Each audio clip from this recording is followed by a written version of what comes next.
Salut et bienvenue dans les chroniques de Madmel. Aujourd'hui, nous achevons notre mini-série de plus des chroniques autour de l'histoire de la radio à Toulouse durant la Seconde Guerre mondiale. Dans ce 6e et dernier épisode, Mad va vous raconter les radios toulousaines comme outil de désinformation.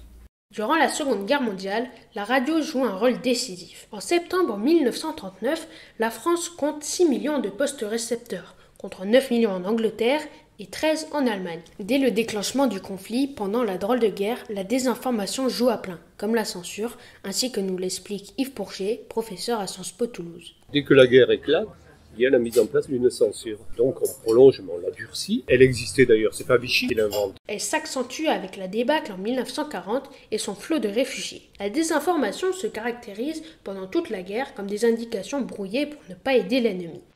Face à l'utilisation de la radio par le général de Gaulle déjà en 1940, les Allemands le croquent en général Micro. À m'écouter et à me suivre. Vive la France, libre! Radio Paris et Radio Vichy, relayées par les deux postes toulousains, Radio Toulouse et Toulouse-Pyrénées, tentent de contredire les nouvelles annoncées par la BBC. Radio Brazzaville, Radio Moscou à partir de l'été 1941, La Voix de l'Amérique ou encore Radio Alger à compter du printemps 1943.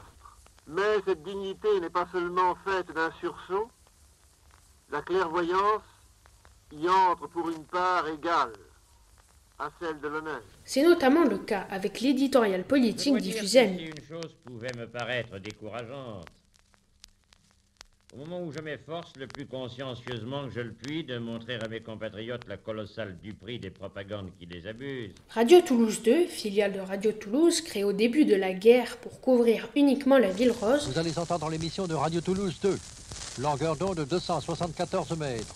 fait passer l'idéologie vichysoise et collaborationniste en l'insérant dans l'information locale qui intéresse les auditeurs toulousains.